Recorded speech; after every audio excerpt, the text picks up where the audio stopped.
행복한 정치 기도 시간입니다. 오늘의 제목은 일보다 사람이다 그렇습니다.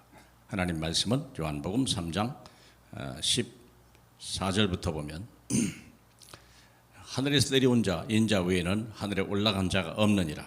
모세가 광야에서 뱀을 든 것 같이 인자가 더 들려야 하리니 이는 그를 믿는 자마다 영생을 얻게 하려 하심이라. 하나님이 세상을 이처럼 사랑하사 독생자를 주셨으니 이는 그를 믿는 자마다 멸망하지 않고 영생을 얻게 하려 하심이라. 그게 하나님의 소원입니다. 많은 사람들은 죽음을 나이도 아직 어린 나이인데도 불구하고 세상을 떠나는 사람들, 유상철 같은 사람이 유명한 축구인인데도 불구하고 아쉽게 세상을 떠나갔죠. 근데 그런 사람뿐입니까? 연예인들이 어느 날 갑자기 화면에서 사라지고 나중에 보니까 긴 투병을 하고 그러다가 소리 없이 사라져가는. 근데 중요한 건 뭐냐면 일보다 사람이다. 우리가 항상 자기가 자신을 생각해도 일을 하러 온 게 아니에요. 우리는 예수 믿고 구원받고 나를 사랑하시는 하나님을 만나고 나를 진짜 사랑하는 방법이 뭔가, 그 길을 찾지 않으면 많은 일을 하고도 결국은 버림을 당하는 그런 일들을 당하면 골치 아프죠. 왜 한국 대통령마다 다 감옥에 갑니까? 그런 일들이 정말 없어야 되거든요. 그럼 어떻게 하면 되냐? 우리가 힘쓰냐? 아닙니다. 예수 진짜 믿으면 돼요. 그리고 하나님의 일을 하면 돼요. 하나님이 누군지 알면 돼요. 하나님이 기쁘시게 함께 보신지를 알면 되죠. 그래서 첫 번째 우리는 하나님의 시간표를 보는데 하나님의 일보다 사람이다. 세상은 사람보다 일입니다. 마귀는 사람을 가지고 일을 만들려고 합니다. 그게 멸망의 조건들입니다. 그런데 하나님은 일이 아닙니다. 사람입니다. 일이 좀 부족해도 괜찮습니다. 실패해도 괜찮습니다. 사람이 살면 성공하는 겁니다. 하나님의 시간표를 보라. 그래서 우리는 많은 일을 하다가 결국은 자기를 잃어버리고 남을 잃어버리고 모든 걸 잃어버리는 그런 시대를 체험하셔야 돼요. 아, 이게 아니구나. 세상에서 가르쳐준 것이 틀렸다고 하는 것을 어느 날 깨달을 때 그날이 와야 되는 거예요. 왜냐하면 세상에서 가르쳐주는 것들이 오늘날 신규를같이 뜨거든요. 학교에서 가르쳐주고요, 세상에서 가르쳐주고요, 부모가 그렇게 자꾸 얘기하는 거거든요. 열심히 해야 돼, 성공해야 돼, 돈을 벌어야 돼, 남보다 빨라야 돼, 남보다 머리가 좋아야 돼, 남보다 더 많이 가져야 돼, 남보다 더 빨리 가져야 돼.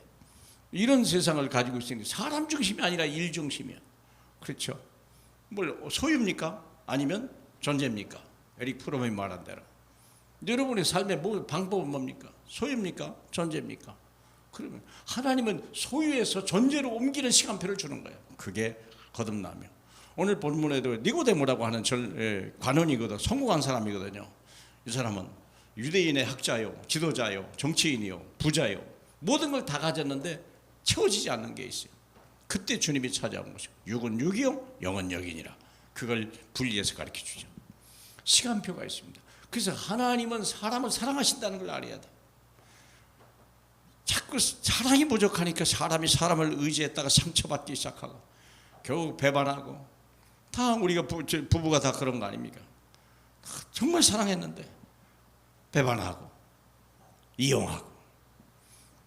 그런데 하나님은 그런 법이 없어요. 한 번 사랑하면 끝까지 사랑하신다고 주님은 요한복음 13장 1절에 얘기해놨죠. 그 사랑을 믿어야 되는 거예요. 하나님이 이처럼 우리를 사랑하사 얼마만큼? 독생자 예수 그리스도를 우리를 위하여 줄 만큼 우리를 더 사랑하셨다, 그 얘기죠. 얼마나 참 놀라운 얘기입니까? 누가 우리 같은 사람을 사랑합니까? 별 볼 일 없는데. 사람도 사람을 버리는데, 부모도 자식을 버리는데, 자식도 부모를 버리는데 어떻게 하나님은 우리를 한 사람도 버리질 않느냐. 자기 형상을 따라 지었기 때문에. 처음부터 자기 백성이었거든요. 그래서 멸망자를 구원하는 거예요. 왜 멸망합니까? 하나님을 떠나서. 멸망의 이유는 하나님을 떠나서 그래요. 양은 목자를 떠나면 죽는 거예요. 포도나무는 포도 가지는요, 가지에서 떨어지는 날 망하는 거예요. 아들은 아버지를 떠나는 날 망하는 거예요. 탕자죠. 돌아와야 돼요. 우리 인간은 하나님을 떠나서 살 수가 없는 피조물입니다. 처음부터 그렇게 놓았어요. 하나님의 형상을 따라. 그래서 우리는 하나님을 만나러 이 땅에 태어난 거예요. 아무것도 주지 않았어요. 빈손 들고 팬티도 하나 안 입고 그리고 왔어요. 그 왜 그러십니까? 주님을 만나라. 주님을 만나라. 그러면 모든 수치가 가려집니다. 모든 무능력이 능력으로 바꿔집니다. 모든 무식이 정말 하나님의 지혜로 다 바꿔집니다. 예수 그리스도 그 안에 모든 게 다 있습니다. 그래서 영생을 얻게 하려면 세상에서 성공한들 또 죽어버리고 지옥 가면 무슨 소용이 있겠습니까? 근데 하나님이 우리의 허물과 죄를 다 용서까지 할 십자가에서 그리고 영생을 얻게 하려 합니다. 사랑하는 여러분, 우리가 하루를 더 살려고 얼마나 건강관리를 하랍니까? 좀 더 10년을 더 살려고요. 얼마나 많은 보약을 먹고 그렇습니다. 근데 그게 아무것도 아니에요. 영생을 얻었는데 이미 보약 먹었는데 요거는 죽지 않는다는데. 사랑하는 여러분, 사도신경을 믿지 않습니까? 우리 신앙 고백의 마지막이 뭔데요? 죄의 사함을 받는 것과 다시 사는 것과 영원히 사는 것을 믿는 겁니다. 걱정할 필요 없어요. 코로나 때문에 그렇게 걱정해요. 변종 코로나 대책 없어요. 두고 보세요. 사람의 방법을 가지고는 코로나를 못 이깁니다. 인류 발생 이후에 이런 재난이 어디 있습니까? 생각해 보세요. 그런데요, 간단해요. 오직 예수. 주님만이 우리를 살리십니다. 그러면 니고데모에게 해답을 주셨던 주님이 저와 여러분에게 오늘도 해답이 되기를 주님의 이름으로 축복합니다. 우리 하나님 아버지 감사합니다. 세상엔 답이 없습니다. 수많은 문제 속에 사람들은 멸망하고 좌절하고 병들고 쓰러지고 사라져갑니다. 하나님, 이 땅을 찾아오신 예수 그리스도요, 한 사람 한 사람의 이름을 부르시면서 하나님 아버지 삭개오야 내려오라 말씀하셨던 우리 주님, 우리의 이름을 불러서 주님 앞에 영생 얻고 영원히 멸망하지 않은 하나님의 사람으로 축복해 주옵소서. 예수 그리스도 이름으로 기도하옵나이다. 아멘.